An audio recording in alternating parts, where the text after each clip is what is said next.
Folks, I have been having one hellacious time trying to write this episode. It's the Tuesday before this episode goes live, and I'm still trying to figure this one out. I've got the comics written up, I just need to start the episode and start breaking them down, and it's just been fighting me the whole time. I think that part of the reason for that is how, and I hate to say this, but how uninteresting the story has been so far.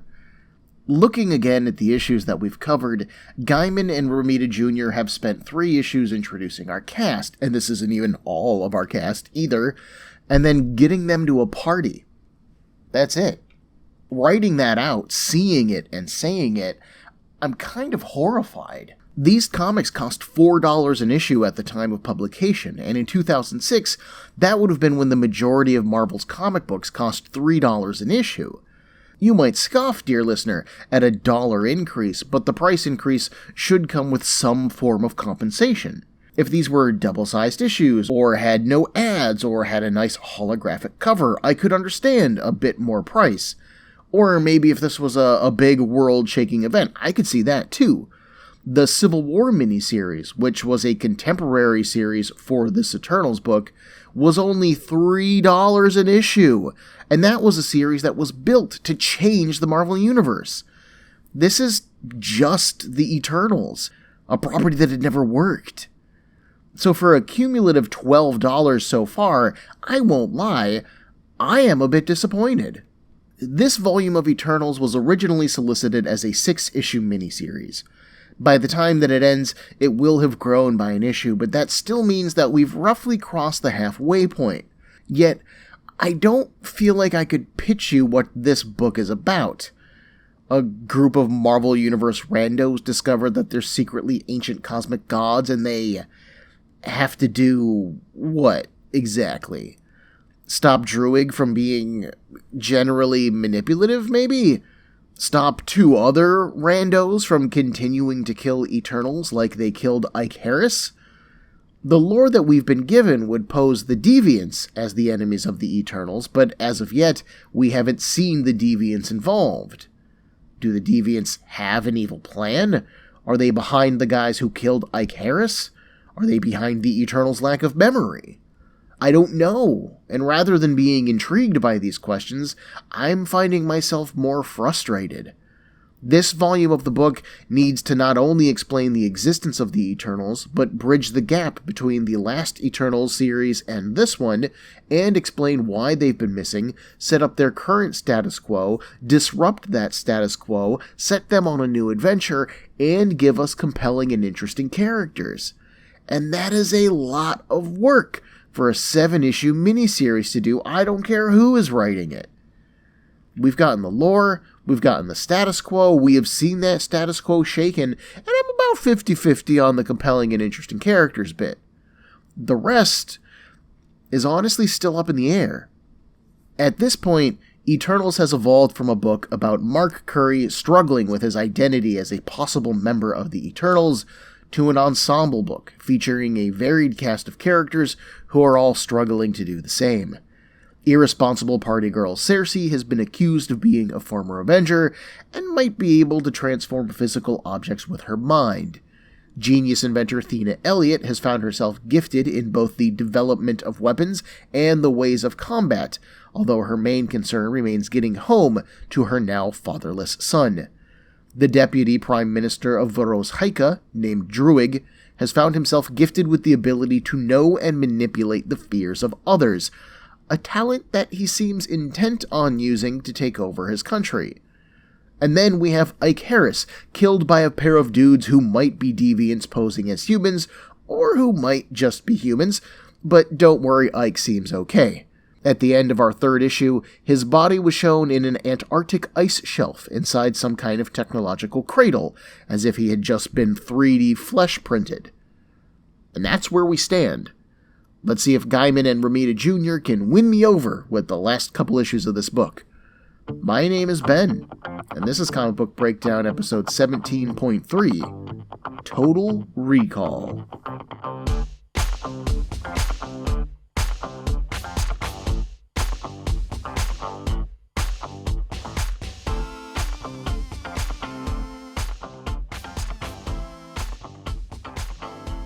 Issue 4 picks up where Issue 3 left off. We're in Antarctica, very, very cold, staring at the unconscious body of Ike Harris.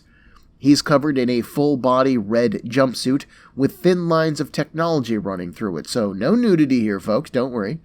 What I described last episode as a human-sized depression in the ice is actually a human-sized depression in some kind of large machine or device.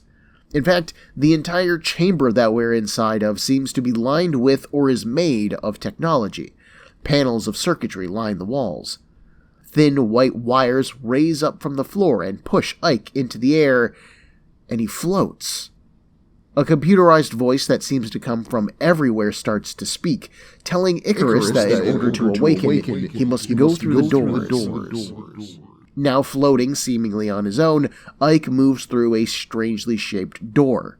He still seems unconscious too, but the computer now recognizes him as Icarus. In a brilliant flash of light, Ike is suddenly fully clothed. Once again, he wears the red and blue outfit that we have seen him in during his flashbacks. The outfit of Icarus of the Eternals. The computer states that he has been reactivated, and suddenly Ike moves, amazed and surprised to find himself clothed. And, alive. A panel opens on the floor beneath him, dropping Ike down into a massive underground chamber. Enormous, strange, beautiful alien buildings occupy this space. They're an odd mix of geometric shapes and smooth flowing lines. When Ike asks in a whisper, "Where?" the computer welcomes him back to Olympia. Then it asks him to initiate repairs. Whatever that means. Although empty, the place looks fine, and Ike is just as confused as I am. Which is fine, because that's where this scene ends. Obviously, Gaiman is picking up on his most immediately pressing point from our last issue. We've pretty much closed out our main ongoing narratives, and everyone is kind of in this limbo state. Mark, Cersei, Thena, and Druig all either know or suspect that something strange is going on with them. But, other than Mark's fairly quiet and genial visit with Sprite in California, no one else is really doing anything right now. Except for Ike, who was dead. While once again, Gaiman goes light on explanations, we get one for Ike's resurrection. The Eternals are eternal not because they can't be killed, but because even if they are killed, they can be brought back. Now, I've been trying to maintain a solid name scheme for our cast so far, referring to Mark Curry as Mark Curry until we learn more about his eternal heritage, and I've been trying to do the same for Ike. Only in flashbacks or when someone else more knowing is talking about Icarus do I refer to him as Icarus. Because the guy who wakes up in Olympia has no idea what he's doing there. That is definitely normal human Ike Harris. Does he remember dying, though? Did that bother him at all? Like, he still experienced the pain of dying and every other bit of torture that he went through, but he seems fairly unaffected here. He's back from the dead, he's flying, he is dressed in clothes that have a hanging codpiece, he has no idea where he is. It has been a day, man. But much like Sprite, he just takes it all in. It's possible that Ike vaguely remembers this place, like some kind of forgotten dream or memory, but if so, he sure doesn't say it. Visually, Romita Jr. is crushing it here. I don't really care much for how he draws Icarus's arms inside of those bicep-long red gloves. Like, they look really swollen or chunky, and I do not mean chunky in a muscular way. They're just thick. But the 2-page spread of Olympia? Now that is a visual treat. I love the way the lines flow and how alien it looks. I can imagine a race of godlike beings flying around and occupying this space, even if I'm sure of how one would navigate some of those buildings. The colors are a bit dull, but the line work here is great. We then play catch-up with both Mark Curry and Druig, and I like Druig less, so I'ma start with him first. Plus, his scene is pretty quick. Basically, Druig has flown back to Vrozhaika. When he passes through the security there, they pull him aside and they try to detain him. He then uses his new mind powers to bring the security forces in line and tells them to take him to the Prosperity Party's headquarters. Not a lot to comment on here. This is basic and smart plot work, the next immediate step in Druig's plan. And it only takes up like half a page. This is fast-paced storytelling right here. This bit, I like. Mark, on the other hand, is with Sprite, the pair of them still in San Francisco. The pair are walking through a park with Mark dragging a large picnic cooler behind him. Sprite loves a good picnic, but Mark is getting slightly annoyed. He's only here because Sprite promised him some answers. Sprite says that he will make good on that promise, but first, let's set up camp by that large black rock. That is the perfect spot for a picnic. Once they do, Sprite tells Mark not to worry about Cersei breaking his heart. She has done it before, after all. Lots of times, actually. Back in the Dawn times, they broke up once, and then once again when they were both sent to Rome. That's just how it is with Cersei, man. You gotta get used to it. Cut to Cersei, who sits on the ledge of a roof in New York City in a green bikini. She's talking to herself, trying to convince herself that her powers aren't real and that they never were. She's just a normal human, and that's it. If she had powers, why, she could turn that cat into a dragon. And with a swoop of her fingers, she turns that cat into a small dragon. The orange dragon flies by, leaving Cersei staring at it in amazement. "Oh, hell," she whispers. Back in San Fran, Mark sits forward, intrigued by Sprite's words. So, like, Harris was right. You're an Eternal, too. But Sprite shrugs that idea off. No. I'm an 11-year-old kid. But you could be an Eternal. Try touching that black rock. Mark hesitates for a moment, but then he does. The ground suddenly shifts beneath the pair like an elevator dropping into the earth. Sprite nods. "Oh, you're definitely an Eternal." As the pair descend, geometric patterns are revealed on the walls, although whether they're decorative or functional, I'm not sure. Mark asks how much of what Ike told him was true, and Sprite says that the broad sweeps were pretty good. Some of the details are wrong, like Mark was known as Thoth when he was in Egypt, and there were 4 celestial visits, not 3, and they were called hosts and not hordes, and thank you very much, because I mentioned that bit. Mark asks again, "Are you really not an Eternal?" Sprite remains adamant on that point, though. No, he is just a child, Scout's honor, man. That's why Mark was the one who needed to touch the stone. Only an Eternal can activate it. Now that it is active, though, anyone will be able to use it for a few hours. The elevator finally comes to a stop inside of a massive rectangular chamber.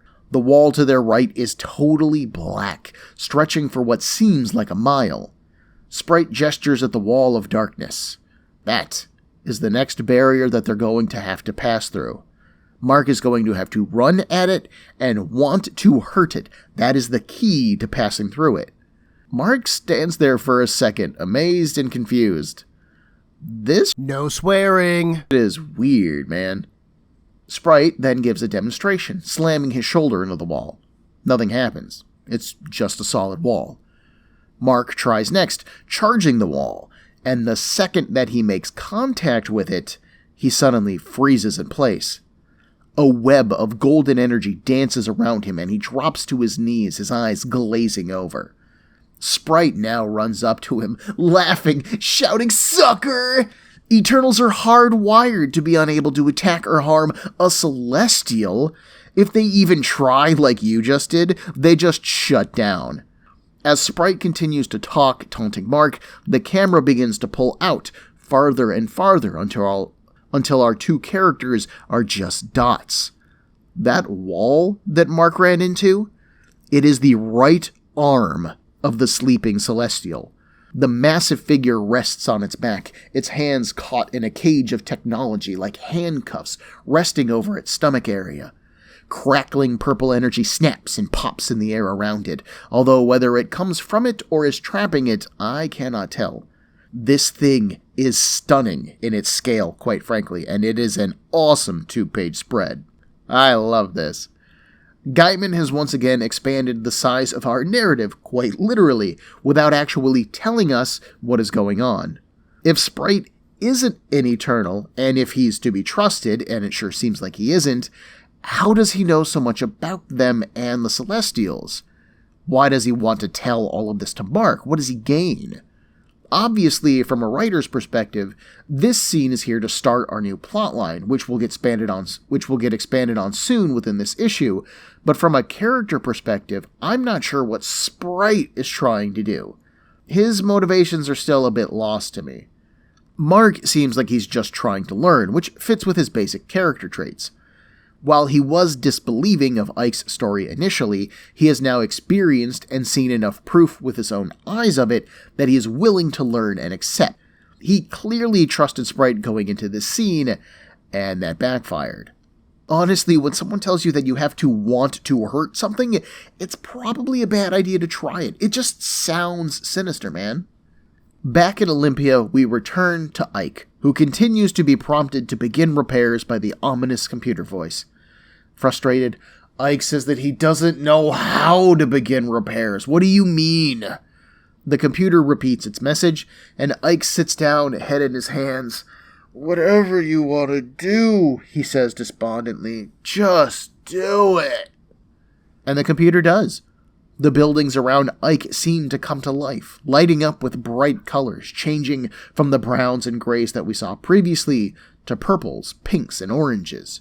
Waterfalls come to life behind him, evenly spaced out, and the water is clear and beautiful and crisp. Ike stands up, caught off guard by all of this. The computer says that it can detect damage to his soul anatomy. Should it reforge or abandon? Reforge? Ike asks. Like repair? Like rebuild? Not reading this as the question it was framed as, but instead taking it as a statement, the computer acknowledges the command to rebuild Ike's soul anatomy.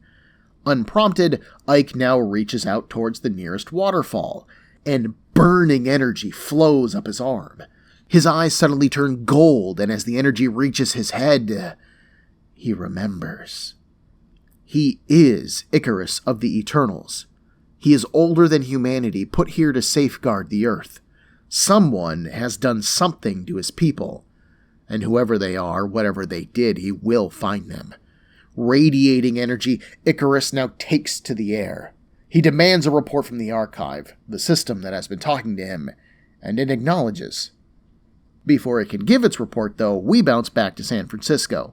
We now have an explanation for why Icarus still thought that he was Ike Harris, and if you haven't picked up on it yet, Ike Harris is a nod to the name Icarus, just as Mark Curry, when said fast enough, sounds like his eternal identity, Makari. Makari. Why these two got English-sounding names while Athena, Cersei, and Druig all got their stranger-sounding eternal names, I don't know, and it bothers me, but fine, I'll deal with it because we aren't going to get an explanation. But whatever it is that happened to the Eternals, it seems to have damaged their soul anatomy. This is why they think that they're humans, why they think that they're normal. You would think that a resurrection system would always resurrect back to the factory setting, automatically restoring Icarus to his true identity, but for whatever reason, this one didn't. Maybe the system is set up to recognize that Eternals might want to change, and so maybe they wouldn't want their soul anatomy defaulted. I don't know, and I get the feeling I'm not going to get an answer. In the depths of San Francisco, Sprite continues to gloat at Mark's frozen body. Being curious is just part of being a child, right? You always want to explore and crawl into holes just to see what's there. And having been 11 for about 500,000 years, Sprite has gone down a number of holes. But never the holes that he wanted to, nudge nudge wink wink. Listening to Makari, and Sprite does call Mark by his eternal name, listening to him complain about flirting with Cersei was a blast. He had to work so hard to not just bust out laughing. You see, they broke up about 500,000 years ago because Cersei was cheating on Makari. Then they broke up again about 25,000 years ago, this time because he was cheating. And then they did it again about 1,600 years ago, just because they were bored. And by this time, Cersei had been with almost every male Eternal at least once. Except for Sprite. Because he was 11, and she's got to have some kind of line drawn. Can you imagine being 11 years old for 1,000,000 years, and you get to watch all of the other Eternals experience the joys of being an adult? What kind of flooped up Celestial would create just one Eternal who would be a child forever? That's no swearing. Up, man. For a long time, Sprite's only joy wasn't messing with the people. Sprite was actually the original inspiration for Peter Pan when he revealed himself to J.M. Barrie one night.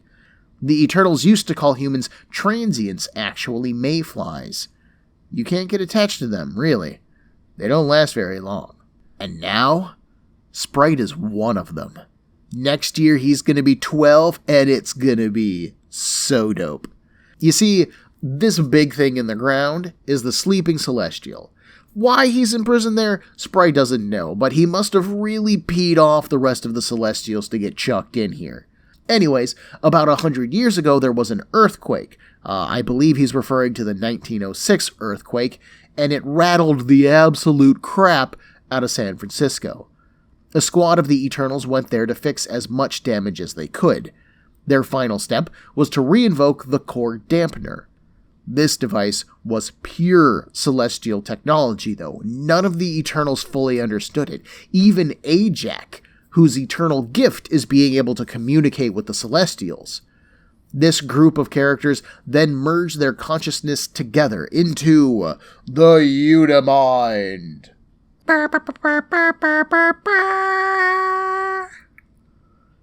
This is a power unique to the Eternals.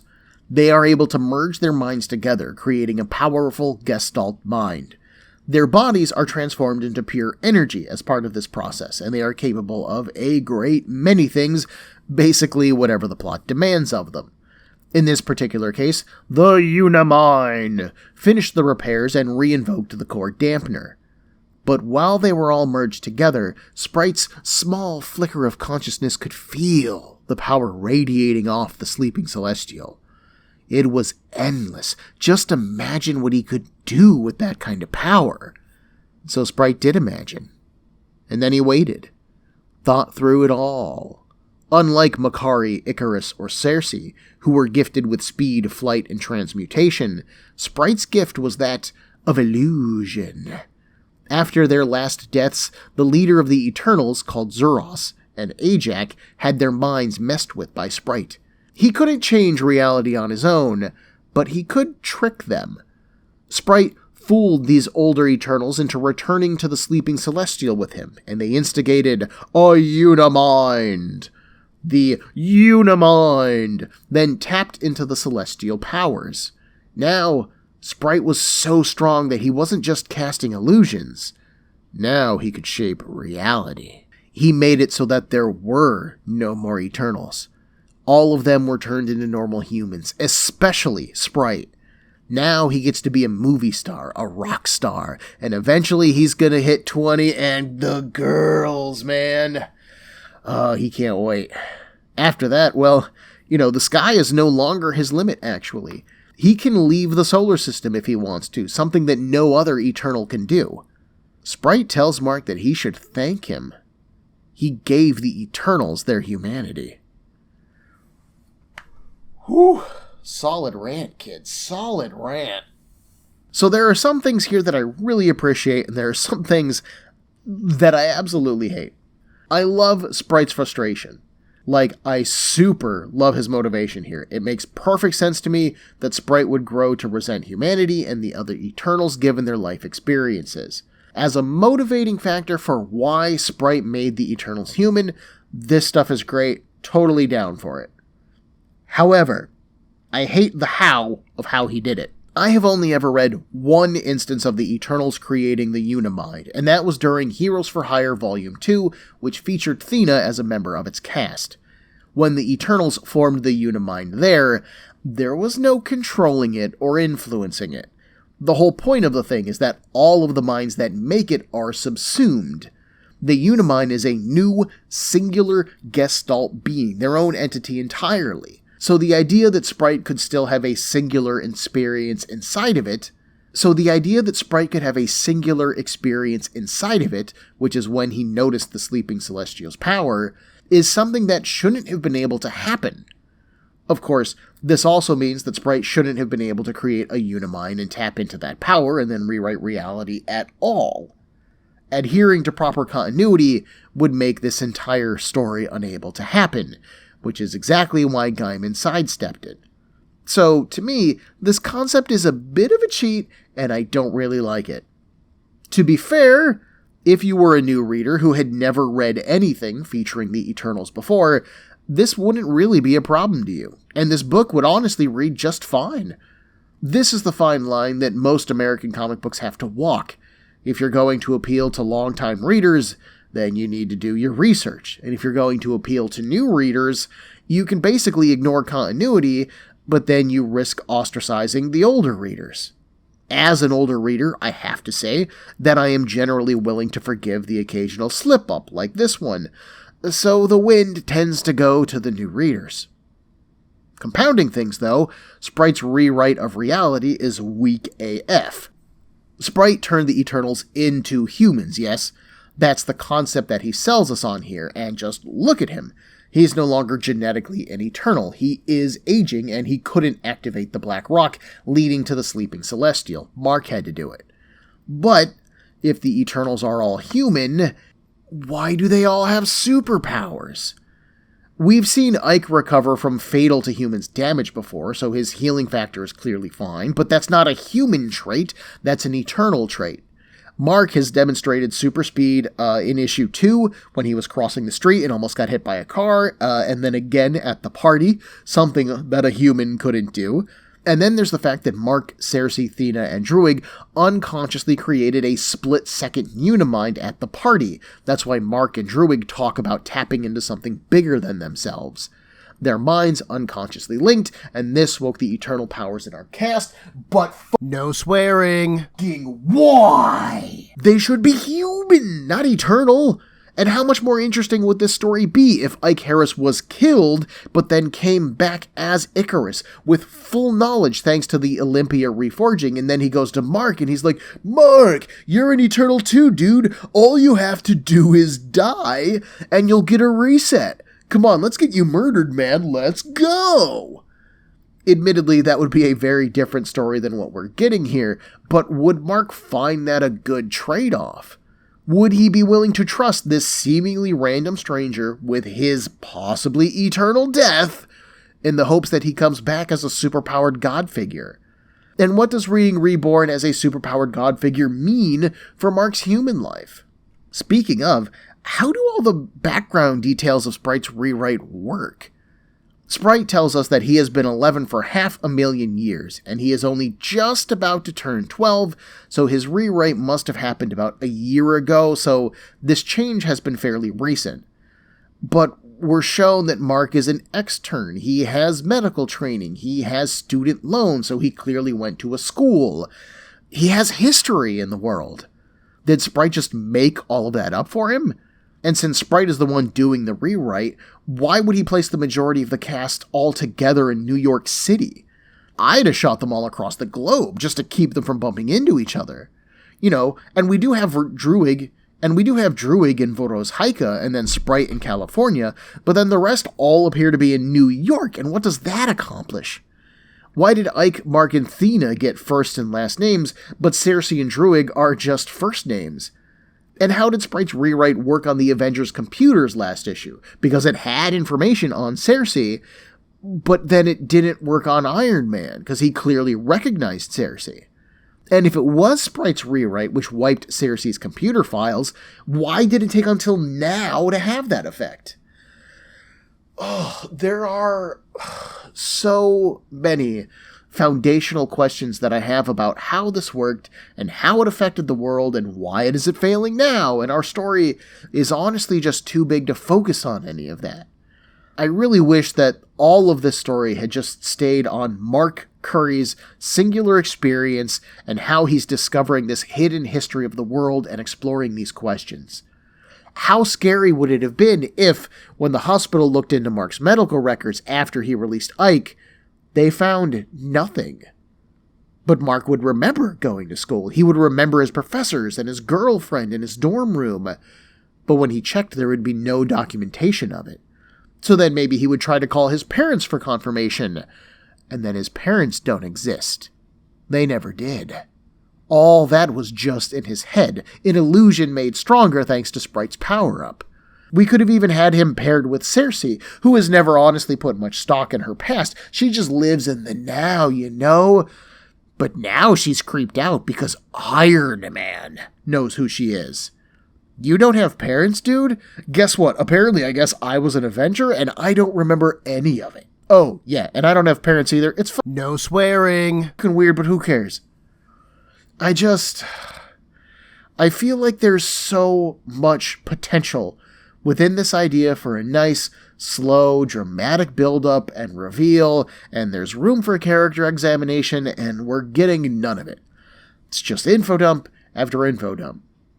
I really do enjoy Sprite being the inspiration for Peter Pan, though. That's cute. Nicely done on that one, Mr. Gaiman. I'm still not sure why Sprite took Mark here and is revealing all of this information, but at this point, I feel like I've cried enough about this Sprite scene. I like the basic information that we're being presented with, but I don't much care for the story elements surrounding that information at all. There's just too many holes in this one. In New Jersey, Thena Elliott has returned home to her son and has fallen asleep on the couch. Joey sits safely on the floor, playing with his toys, I guess too young to understand that his father is dead or that he went for 3 days without eating or any kind of caregiving at all. The young are resilient.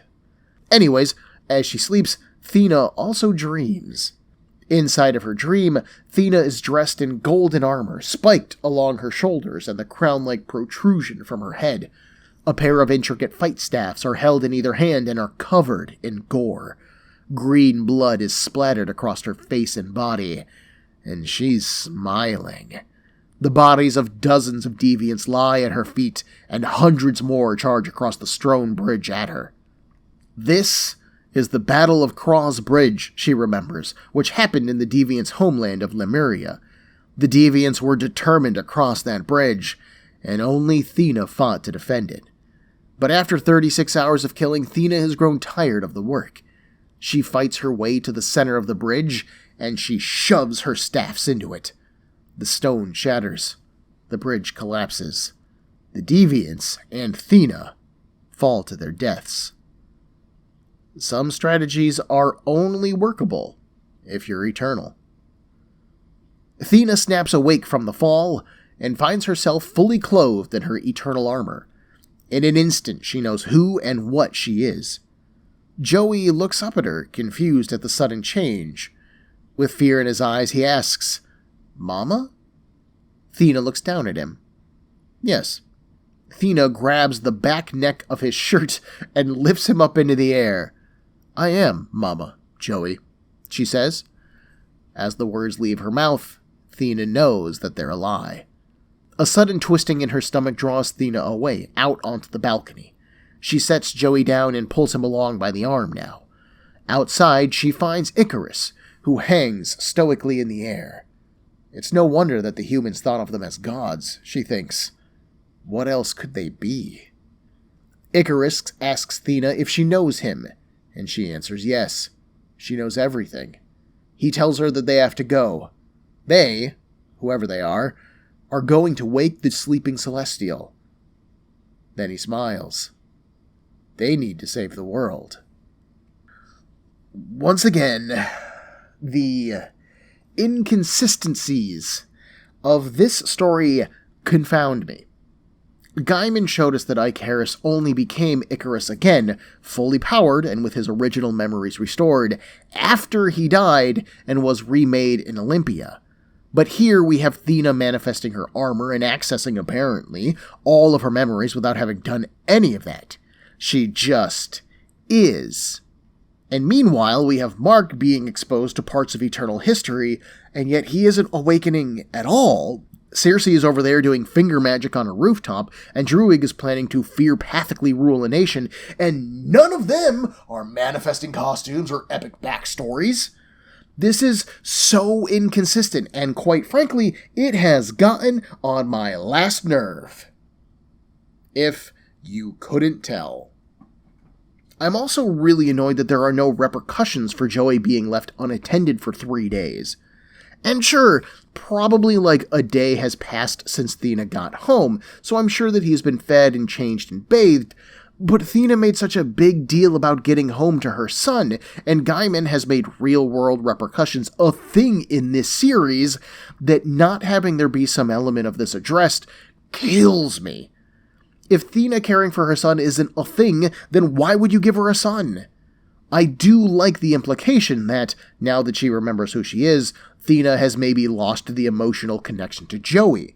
When she reassures him that yes, she is still his mama, even she doesn't believe it. She is no longer the human woman who married an editor and has a child. She is an eternal warrior who has been killing monsters for 1,000,000 years. What's the life of one human child worth in comparison? A question that, at this point, I have no faith that will answer by the end of this book, but goddamn if it isn't an interesting question nonetheless. This is one of those situations like when Rob Liefeld was on Captain America Volume 2. The less attention you pay to the details, the better the book actually is. When I started reading this comic, I was kind of riding high. After all, this is Neil Gaiman and John Romita Jr. This is a great creative team. But the deeper I seem to get into this book, the less sense that it makes for me. And I do have to say that it is still an enjoyable read on an issue-to-issue basis. Like, I didn't have any problems with issue 4 until I started to break it down and actually, think about the book. Once I did, it was just an uphill climb the whole time. And that's such a jarring experience to go from excitedly hopeful to just angrily confused.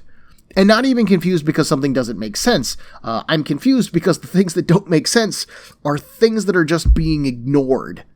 Those background elements that frustrate me aren't plot lines that are being set up to maybe be explored at some point. They're just holes in the story that this book doesn't have time to address.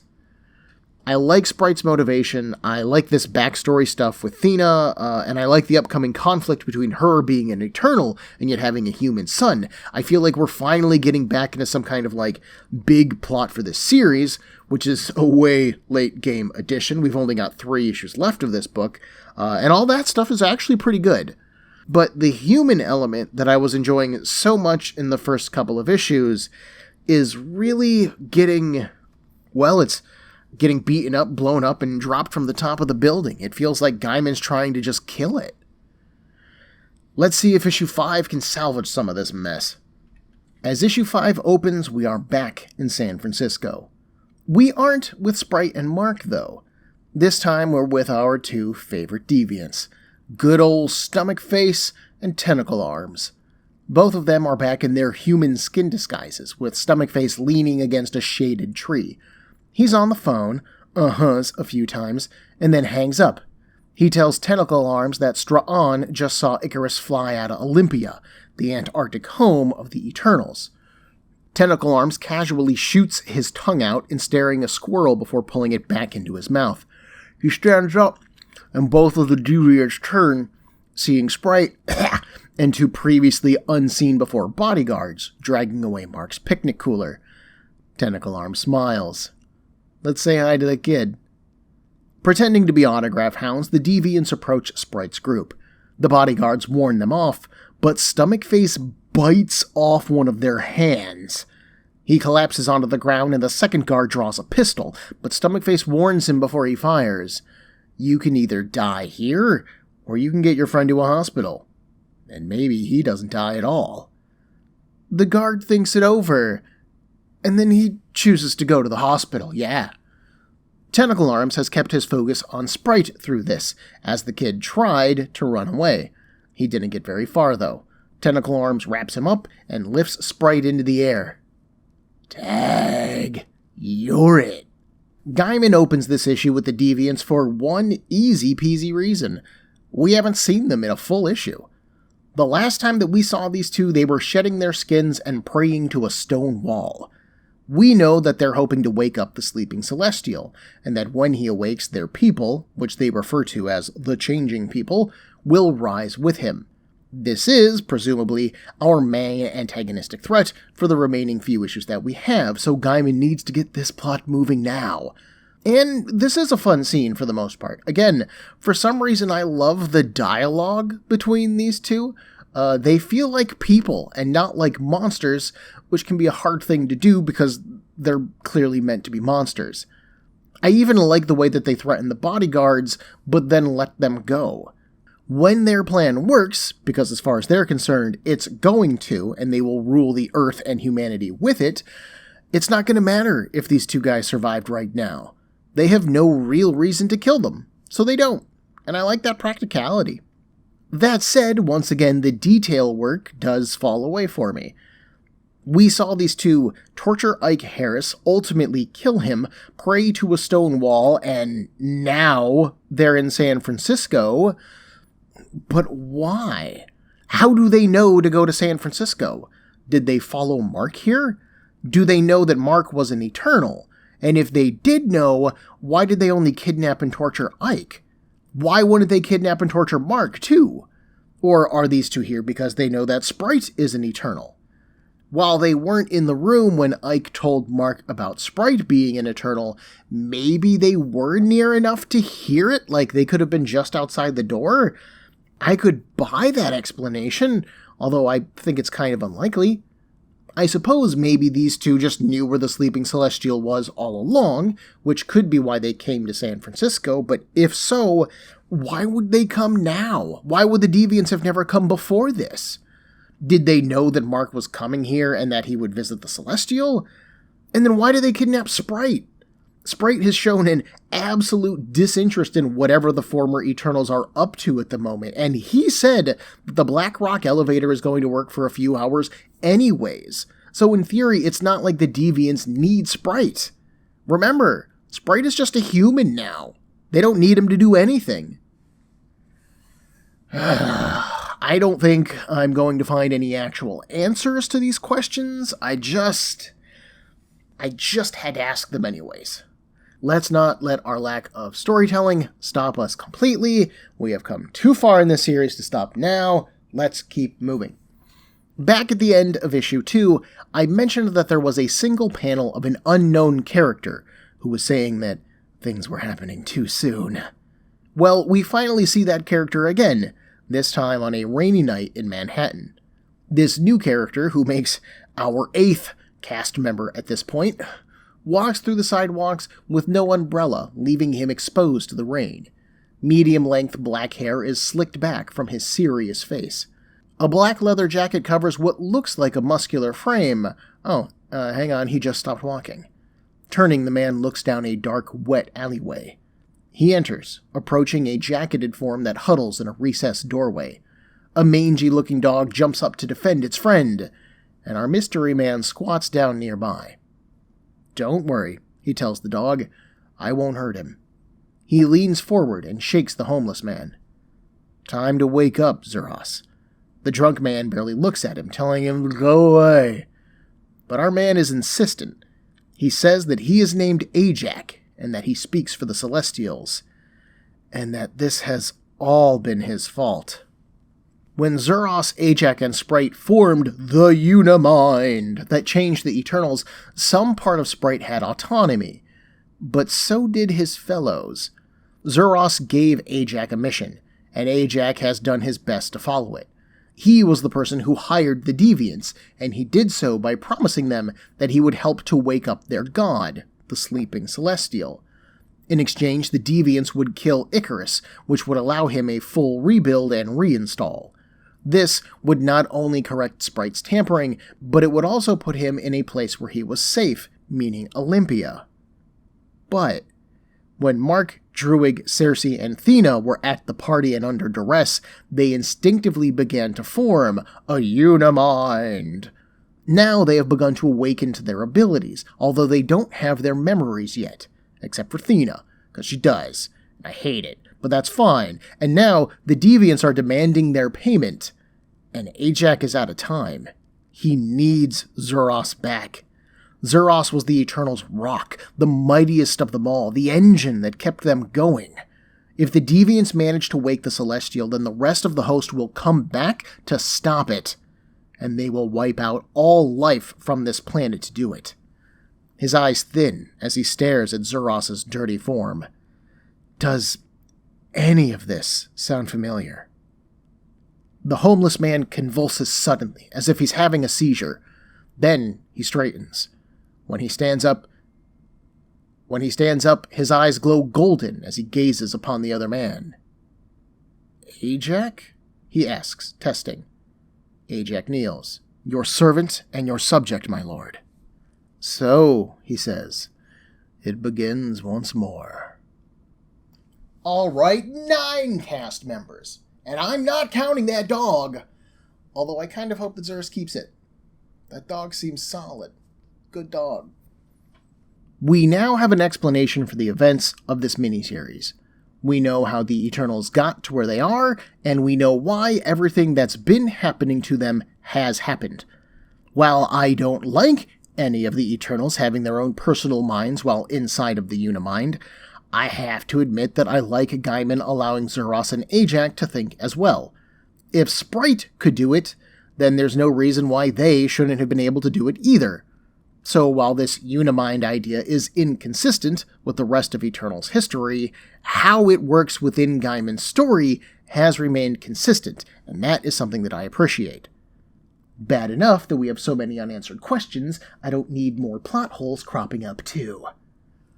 I am puzzled as to Ajax's everything, though. Did he undergo the same process that the other Eternals underwent thanks to Sprite? Like, is he a human now? And if he's human, how did he get his memories back? And why did he get them back so totally when Mark only saw dreams and Ike had the broad strokes right, and yet then we have characters like Cersei, Thena, and Druig who seem to have no previous knowledge of their heritage at all? When they did the Unimind at the party, Ajax was already aware of their shared heritage. He said, this is happening too soon after all. He knew what was going on over there, and yet he kept himself separate. And why only kill Icarus? I get the general reasons for killing him, sure, and those check out, but wouldn't it make sense to kill and reset as many Eternals as you could? Wouldn't the restoration of the Eternals, who are supposed to act as a hidden bulwark against the teeming masses of the monstrous Deviants, and who serve as a direct link to the celestial gods, kind of be important? And I know that Gaiman had him hire the Deviants because this is an Eternal book, and you gotta get the Deviants in there somehow, but I can't help but think that Ajax would probably have gotten things done a lot easier if he just hired regular Marvel Universe supervillains to kill them. Just, like, hire Arcade to kidnap Icarus off the street, throw him in Murder World for an afternoon, and boom, you're done. Why go to the trouble of hiring Deviants, the one race you absolutely shouldn't trust, to do this stuff? And then why would Ajax honor his payment to them? Like, at all? Just welsh on the deal, man. The fate of the flooping planet is on the line here. No swearing. Those guys. Zuros, by the way, is the homeless guy that Cersei ran into back in issue 2. He was shouting about how they changed it all, referring to the Eternals becoming human, and one is all, or all is one, whichever particular phrasing he used, referring to the Unimind effect. Zuros, by the way, is a heavy-set man in his late 40s or 50s with red hair and a thick beard. So, once again, the remade Eternals somehow all circled each other without ever remembering each other. Below San Francisco, Mark has been lifted by the crackling purple energy that surrounds the sleeping Celestial. He now floats above the Celestial, his expression one of pain or horror. Large alien text fills the vertical panels, not even fully visible on the page, that's how big the sound is.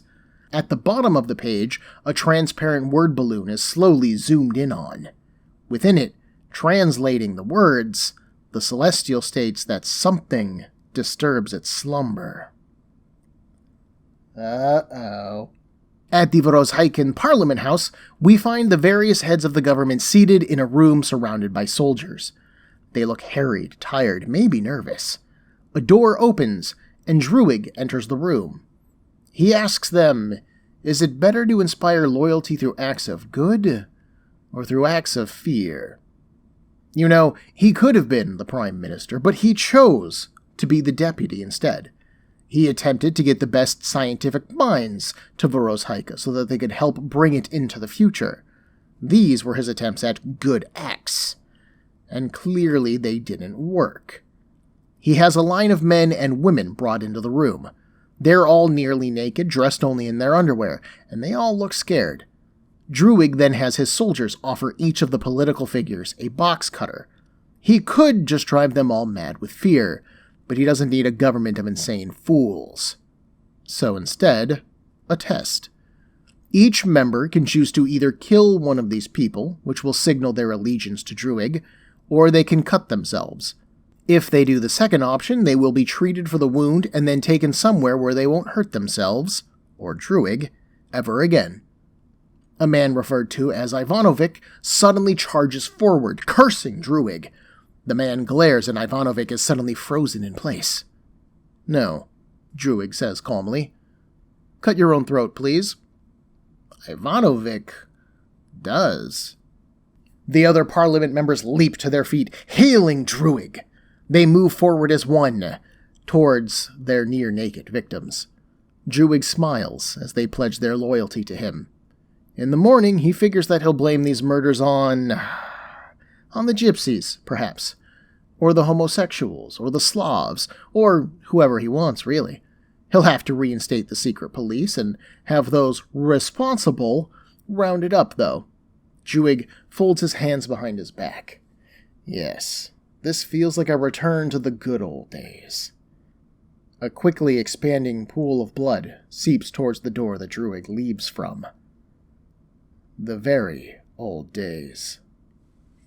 After all of the frustrating eternal, celestial, and deviant plot elements and lore dumps and plot twists that Gaiman has been throwing at us, we just come back to Druig's rather simple political takeover of a former Russian bloc state, and goddamn, but I love it!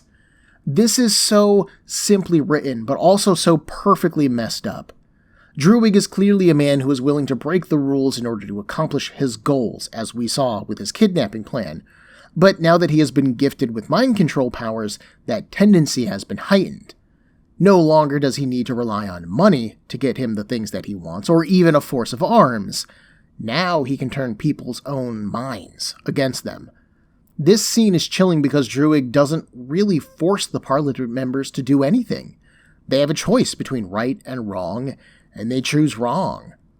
And sure, I get it, they are also choosing between their own lives and death, because there is no way that Druig's offer of an out was anything other than moving them to the next room and then shooting them in the head. This is an absolutely crappy, no-win situation for these Parliament folks. He offers them fear and power and death, and they take what they can. I do want to apologize for my use of the term gypsies, but I wanted to convey Druig's thinking in who he chooses to blame here. Most totalitarian leaders tend to focus on making some subset of their population an enemy group, whether that's the Roma, or LGBT plus folks, or Jewish people, or black people, or an immigrant population. This is a classic political move that has been done throughout human history, and it continues to be used today, and Druig is demonstrating that he understands that well.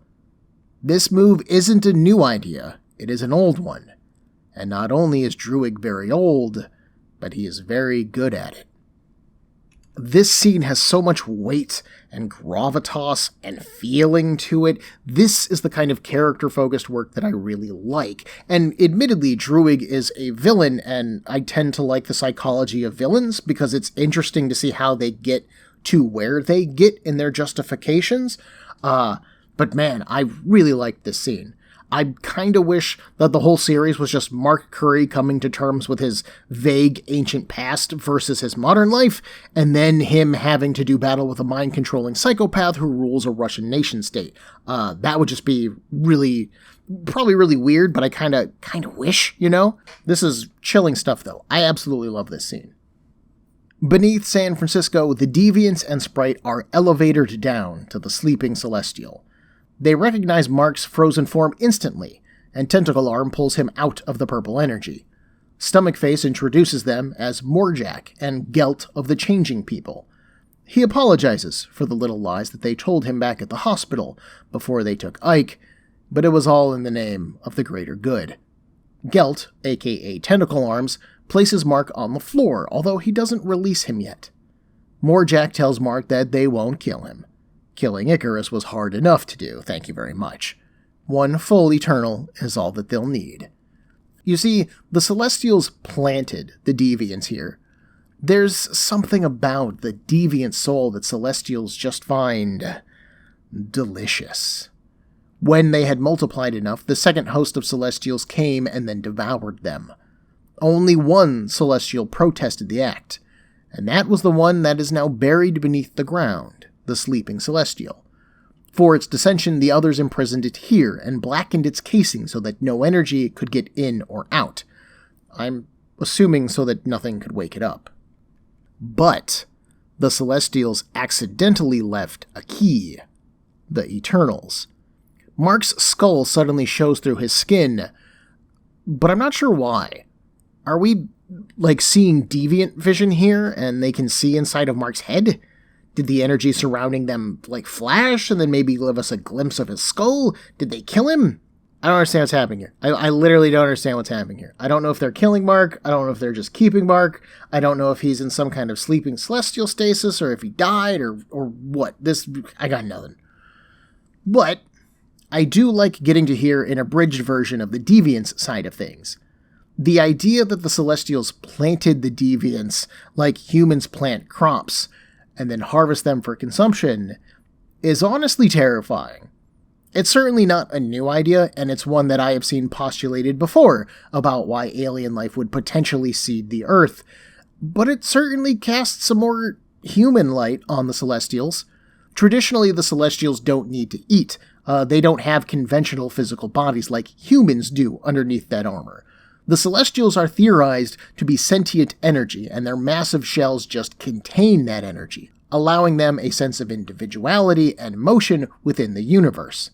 This idea makes them look and feel very alien, but then suddenly, when they need to feed, I get it. Why Deviants would be more delicious than Eternals or humans, though, I'm not sure, but maybe Deviants taste like the celestial equivalent of sugar. I don't know.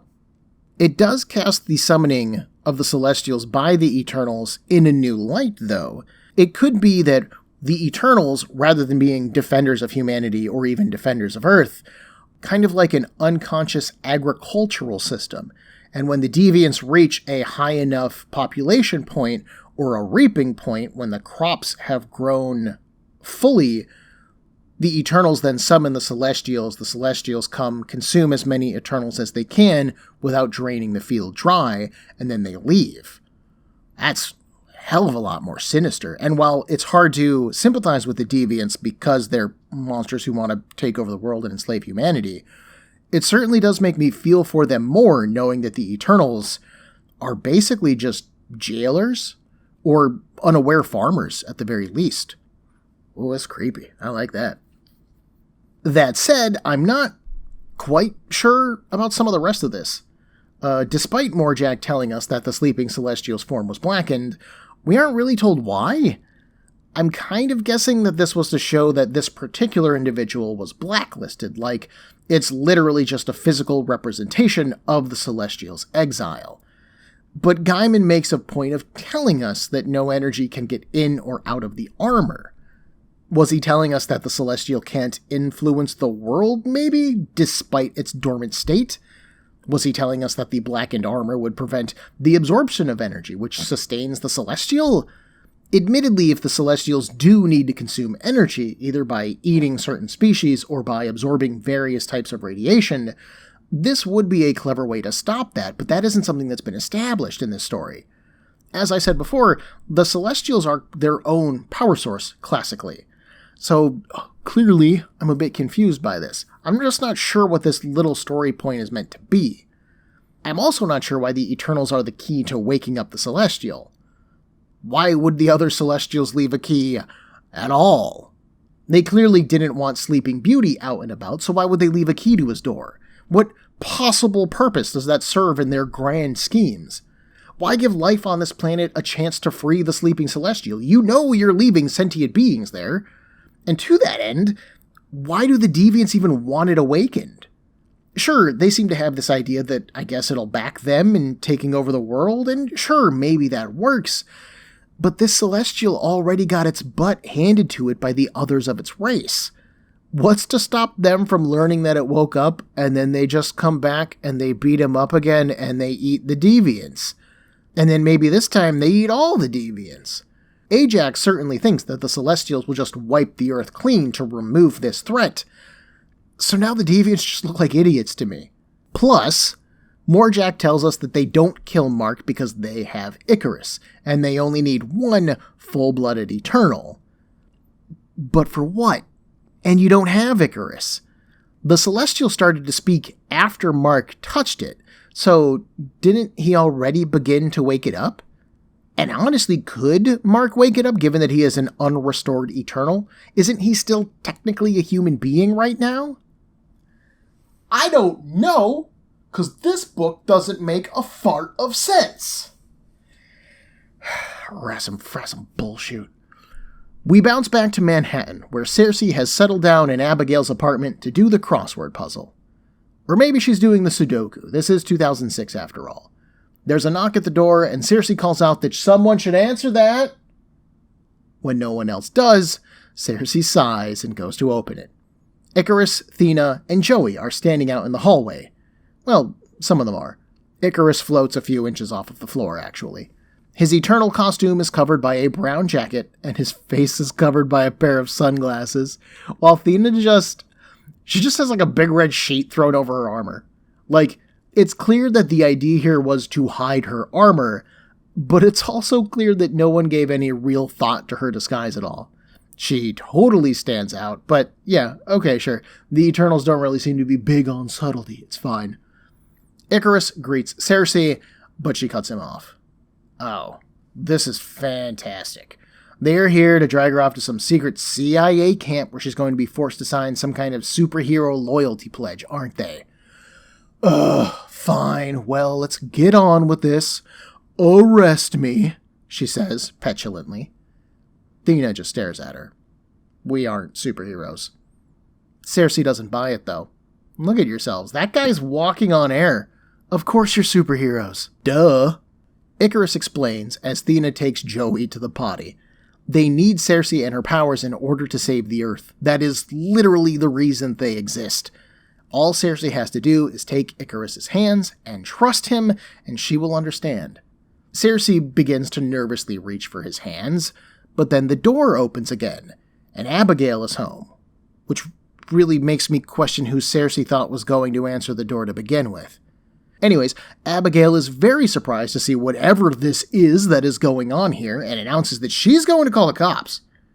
Icarus's eyes suddenly glow yellow and he apologizes for the intrusion. It's best if she just forget all of this. And so she does. Abigail moves through the apartment as if the Eternals aren't there at all. There is then a brief argument between Cersei and Icarus. Cersei is upset that her friend no longer remembers her, but Icarus is adamant that they need her powers. She asks if her powers were restored, then could he restore Abby's memory? Icarus says that he can, but Thena adds that Cersei could do it herself after she changes. She sighs, and then puts her hands into Icarus's. There's a brief flash of light, and then the group is gone. Shortly after, Zuros and Ajax stand in Abby's kitchen. With Cersei gone, they'll need another changer. Zuros suggests Druig, and then they disappear. Abigail continues to watch America's Next Hero, commenting that this is a stupid show. In Voroshaica, Druig agrees to a deal with Zuros. He will give the Eternals his aid in exchange for non-interference in regards to Druig or his country. Ajax protests this deal, knowing what a threat Druig can be, but Zuros agrees to it almost immediately. His concern is Earth's continued existence, not necessarily the lives of those on it. In Manhattan, the Avengers register a steady pulse of seismic activity out in California, and they scramble to investigate. Finally, in California, the ground cracks open, pulling away, exposing the sleeping Celestial to air. Its entire body lies prone within the earth, visible to all. Morjack, standing near the edge of the chasm, spreads his arms. All they need to do now is wait for the sun, and for the sleeping Celestial to awaken. So, I was hoping that this issue would redeem my dislike of issue 4. Maybe answer some of the lingering questions that I have about how Sprite rewrote reality. Maybe establish some more rules for how one goes from being a rewritten human being back to being an Eternal. Maybe even give us a clear step 1 to step 2 to step 3 for whatever our big final plotline is. And it sure as hell didn't! And I don't want to spend a lot of time rehashing my previous complaints. We all get it by now. There are some major gaps in our storytelling here and our world building, and they bother the absolute crap out of me. Our characters are kind of pretty much not even characters at this point. They're all living plot points. Thena has fully awakened to her eternalness, which seems to have cost her emotional love for her son, but her husband is dead, so it's not like that matters to anyone. Mark has spent this entire issue unconscious or in a stupor, Icarus is gathering our cast together, and Cersei seems to have accepted her powers at the cost of her human life, signified by her leaving Abigail without restoring her memories. Nothing that happened to the Eternals while human seems to have mattered, and that kills me. One of the things that Marvel Comics does really well is make their superheroes feel human. There's an old phrase that Marvel publishes stories about people, while DC publishes stories about gods, and I've always felt like that was a pretty apt summation. Batman, Superman, Wonder Woman, The Flash, Green Lantern, these characters are all so larger than life. They're icons, and it is so easy to write them without any consideration for their humanizing elements. After all, where does The Flash live? How does he pay rent? Who is his best friend? What are his hobbies? Does he ever get sick? Those are things that I've never seen DC focus on.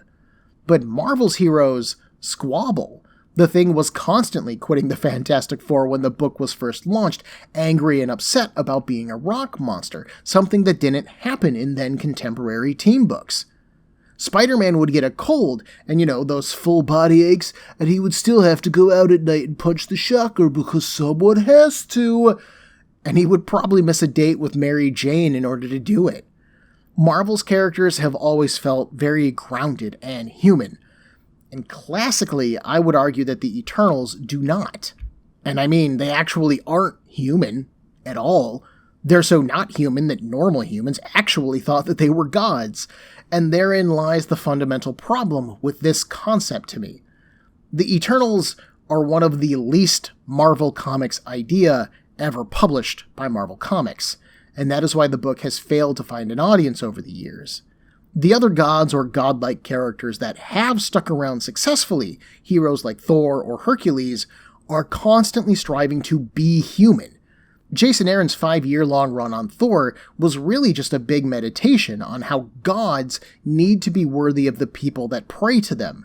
They can't be ambivalent or destructive or punishing. They need to learn from them. Thor's stories are ultimately about him trying to be more human. And yet here, we have the Eternals giving up their humanity in order to become gods again, and it costs them nothing. We even have Sprite, who arguably wronged the Eternals, appreciating the experience of being human to the point that he justifies his transformation of his fellows because it made their lives better. So have Thena become a warrior goddess again, but one that will only fight in order to protect her child. Or who looks at her child and maybe sees a weakness, so she has to start training him in the ways of combat, but he's 5. Or maybe she needs to learn that fighting is only good if you have something to fight for, as represented by her son. Or maybe she dies, and Joey has a tough time coping with that loss until she comes back to life, and then she sees the terrible impact that her death would have on her son. To her, it's a meaningless casual thing, but to her son, it's this huge absence. Or have Mark become Makari, and at first he's excited. As a medically trained super speedster, think of all the lives that he could save, the operations that he could perform just so quickly. But moving at super speed heats up his instruments, so he burns his patients as he operates. Or maybe moving at super speed causes more harm to the body that he's moving, so he can still operate or treat patients, but he has to do so by forcing himself to be slow. And then you put him in a situation where he has to choose between being an Eternal and saving lives, or being a doctor and saving lives. Adding a human cost to these people's lives and powers would really help balance this book out tremendously and make it feel more realistic, because we are only getting more and more crazy to this point. And when this book launched, it honestly felt very realistic and grounded. Given that Gaiman is clearly set on having the Eternals back as a group by the end of this, I have to admit that the Deviants waking the sleeping Celestial is a big enough story to justify that gathering. I also think that it's interesting that we're kind of seeing two different groups gather. We've got Icarus's group with Thena and Cersei, and then Zuras's group, which will have Druig and Ajax. Will they be able to work together, or will their old leader, Zuras, butt heads with their new gatherer, Icarus? And how do you cover a mile-tall alien that's lying in the dirt before the sun rises? The Eternals definitely have their work cut out for them as we race towards the end, and it does feel like the narrative is gathering steam. We've had so many things happen over these last two issues that, yes, I do think that we're moving a bit too fast for my tastes, but it does feel like a nice climax is being built towards. The characters all sound consistent, even if some of the story elements aren't, and the book still looks good. I particularly like the cover for issue 4, which has the sleeping Celestial manifesting in the fog and smoke above San Francisco, and we've got the Golden Gate Bridge in the foreground. It's eerie, and it's ominous, and it's big. It's a nice signal as to where this story is going. I really like it. Again, when I read these issues in depth, I am super annoyed, and I can't lie about that. But reading them overall, they are fast-paced, they're pretty interesting, and they feel big, and that stuff is nice. And next time, we're going to wrap this one up. Next week, the sleeping Celestial awakens as the Eternals reunite. What can Mark Curry do to stop the destruction of the world? And what does the future hold for his people? Join me in a week for Comic Book Breakdown episode 17.5, Eternals, The Finish Line. Everyone, there are a million podcasts vying for your time and attention, and I'd like to thank you for listening to mine. If you would like to get in touch with me to share a concern, request a series, compliment me, berate me, whatever you like, send me an email at cbbreakdown@gmail.com. Otherwise, thanks for listening.